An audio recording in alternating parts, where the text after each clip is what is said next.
Hi everyone, today we're going to learn about landmarks, both state landmarks and national landmarks. So do you know what a landmark is?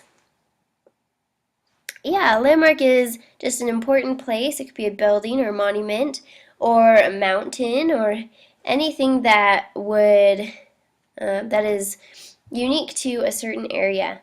So we're going to start in Utah. We're going to head over to Goblin Valley. Has anyone ever been to Goblin Valley before? It's a pretty cool place. It's a state park of Utah that you can go and hike at or you can camp at. So it's a pretty cool place to visit.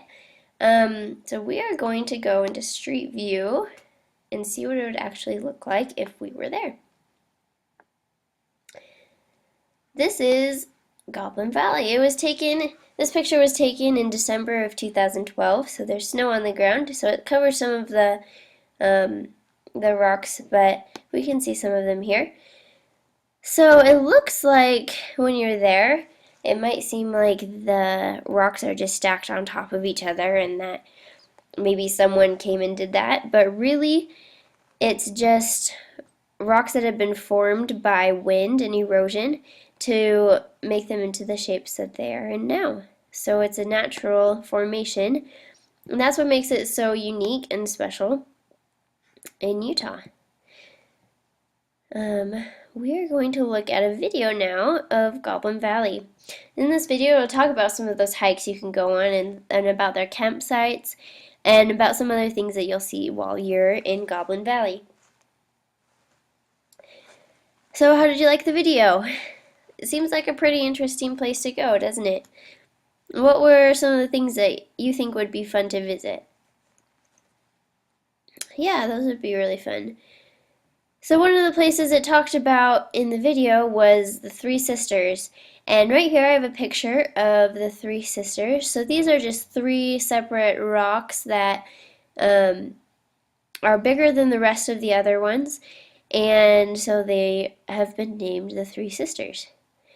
And down here I have a website. It takes us to the Goblin Valley State Park website, where we can learn about where the state park is, how to get there, some of just the contact information, when they're open and when they're not, and how much it costs to go in. And as you can see right here, these are some people going on a hike through them, and so that looks like a pretty fun place to go.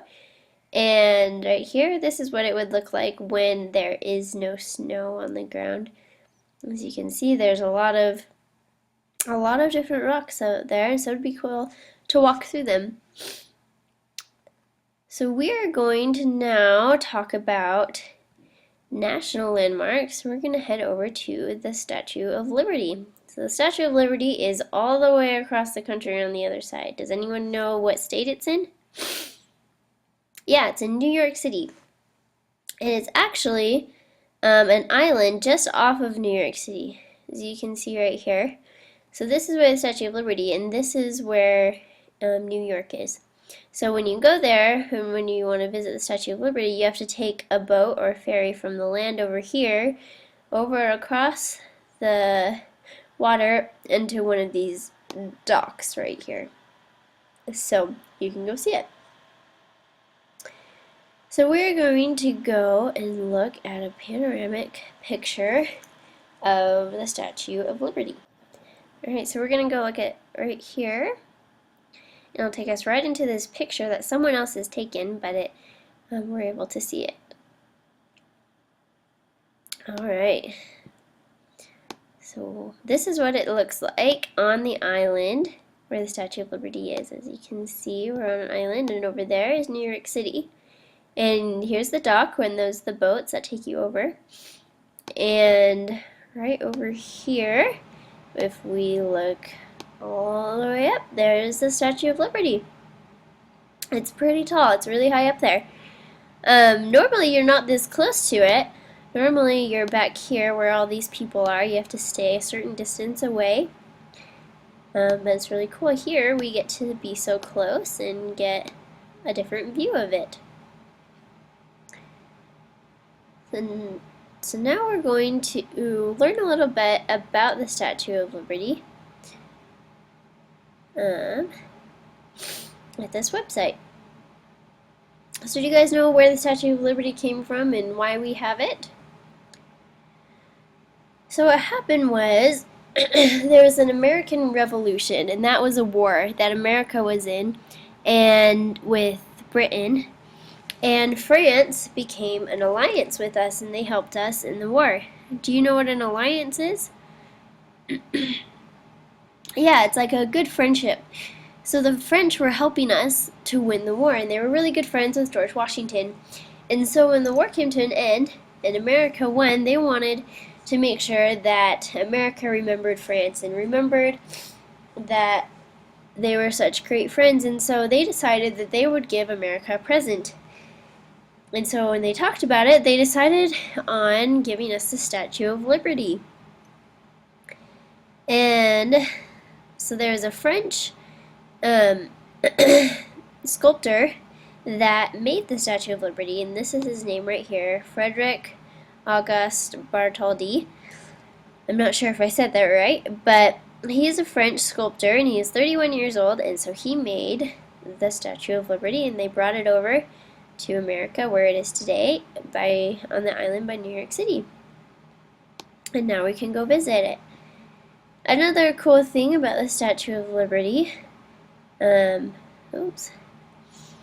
is right here. I have this picture, and you can see there's little people right there inside of her crown. So some people can go up and they can be actually in the crown there and be able to be inside the Statue of Liberty. So that's a pretty cool thing. If you go visit, maybe you could look at doing that. So now we're going to look at another national landmark, which is the White House. So we're going to head over to the White House. So this is what it looks like right there. So do you guys know who lives in the White House? Yeah, it's the president. President Obama is the president right now. And do you know, does his family live there with him, or does he just live there? Yeah, his family lives there with him. And that's a pretty fun thing for them. So how big do you think the White House is? We're going to use our ruler here and measure it. I put it in feet because it's not quite a mile. But if you can see right here, measure it all the way across, it looks like it's 751 feet across. That would be really far to walk sometimes, wouldn't it? It might take a long time. And another thing, when you go visit there, you can see these roads along here. That's where the people have to stay, and a lot of times people can only go to right here. Around here, as you can see, that's where the people are. So we're going to go to this website and learn a little bit about the White House. So the president's office, where he does all of his work, is called the Oval Office. And that's where he does the business, he signs bills, and he does other things like that. So that is, in the White House is in Washington, D.C., and every president except for George Washington lived there, because it wasn't built yet when George Washington was there.